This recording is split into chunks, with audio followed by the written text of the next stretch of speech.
I refuse to not be first. Do we do enough? Well, I never shut up about it. It must have been about 16, 17. We nicked their guilt rings. Right, the bouncer's guilt rings. This is no good for me. That's the reality. If you want the honest truth, and I see it every day.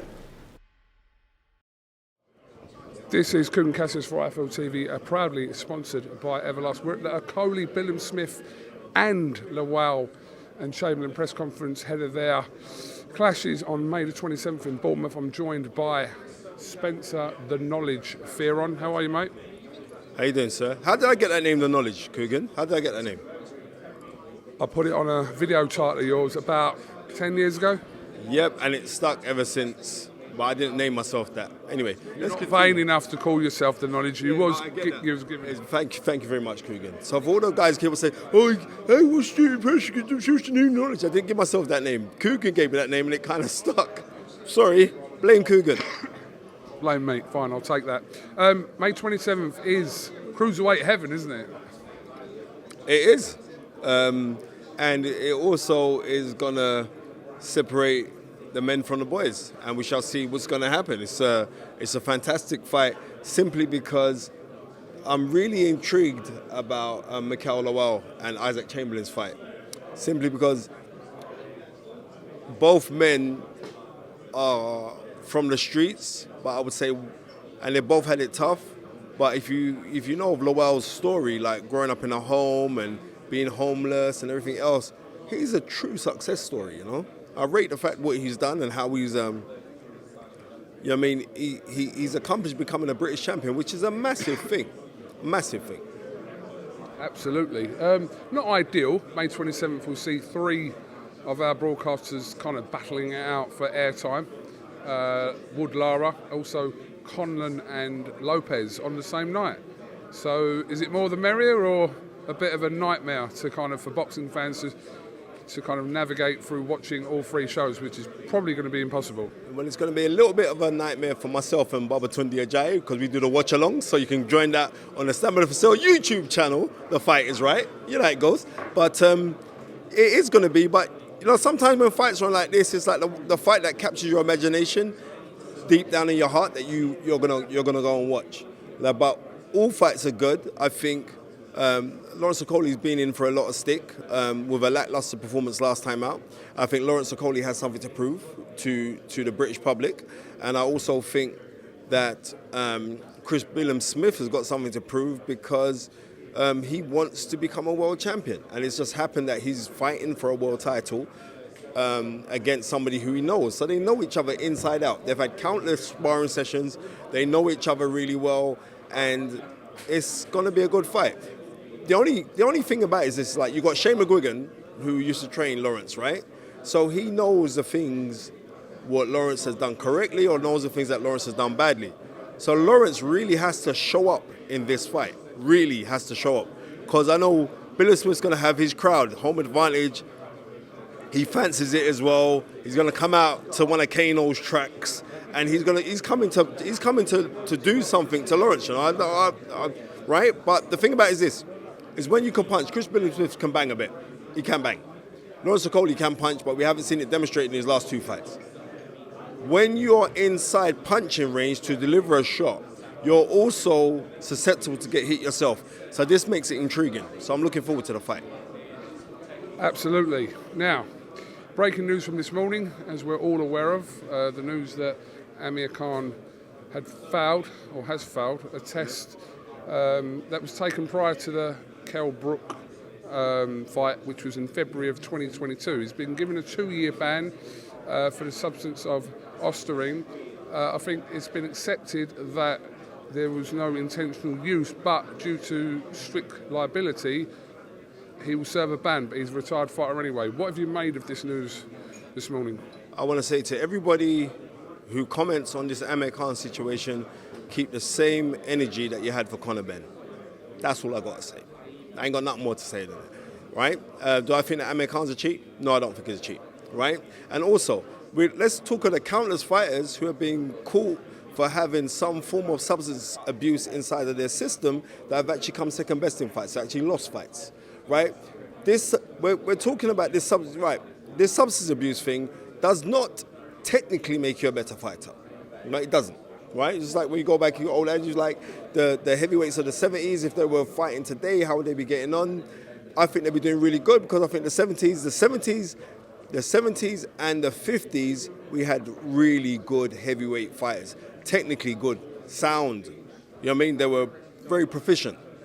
Compared to the heavyweights that we're seeing today, they are not as technically sound, right? You get one or two who come out, who pop out like Usyk, like Tyson Fury, but the rest of them, nah, not really. So does anabolic steroid make you become a better fighter technically? It doesn't. If you've got skills to pay the bills and heart to play the part, then you're meant to come out victorious. This is my assumption. But you're still cheating because it does make you train harder and it does give you longer endurance. But bottom line is this. For everyone who's going on about guys who are taking drugs, it should be a no-no and it should be banned. Completely should be banned, right? But you're banning Amir Khan when he's done fighting anyway. What are they gonna? They can't ban. Amir Khan's gonna come back and fight in Misfits, right? That's what he's gonna do. He's gonna come back. He's gonna fight in Misfits. He's gonna do some exhibition thing with Floyd Mayweather and get a bag of money. That's what's gonna happen, right? But right now, it doesn't make no difference. So I'm not even gonna waste energy on it, to tell you the honest truth. It is what it is. Okay, is that my cue not to ask any more questions on that? No, you can continue if you want to, KUGAN, because you're my guy. Obviously, it's like with anything. When this news has just broke out, I'm sure there's many layers to this that will probably unravel. To what benefit, you're right, a 2-year ban now when he is a retired fighter, that's a question. But you know what that's like? That is like me sending Jimmy Savile to jail. That's what it's like. What juice is it? The man's done boxing. And that's if he's guilty. We don't know if he's guilty. And also, there was an independent report that came out that said like that he was innocent because of the lack or the smaller, the minute levels of what substance that was inside his body, and that he didn't feel that he was cheating. There was an independent body that came out with that. So it is what it is, and we just keep on rolling on, keep on doing what we're doing, man. Okay, just a little recap on Anthony Joshua's performance against Jermaine Franklin from the weekend. What were your thoughts? At the time of being there, I was really hard on Anthony Joshua. I was really, really hard of him. And it was coming from out of a position of love because, I said, like, if this fight goes 6 rounds, you should retire. And it went 12 rounds. But going back and watching the fight properly, I'm going to say this right now. Technically, Anthony Joshua was better than the guy that fought Andy Ruiz the second time. Technically, he was better. So therefore, I got to take the pluses from it. At the time, I was so angry because I wanted Anthony Joshua to make a massive statement to silence all the critics and all the haters, just to go out there and bash my guy in 2-3 rounds so we could have the ball, the drum rolls, and yes, he's back. Da-da-da-da-da. But we have to understand, as we become older, we mature, we change. And we can see, you know how it goes is this. If you can't change people, then change people. He's trying to change. So I've got to rate his commitment to try and do that. I know that was a little bit hard because I was so frustrated, KUGAN, because I wanted Anthony Joshua to just go bang at this guy. But I see that he's trying to work on things. So he's a work in progress, but I've said before, when are we going to see the progress in work?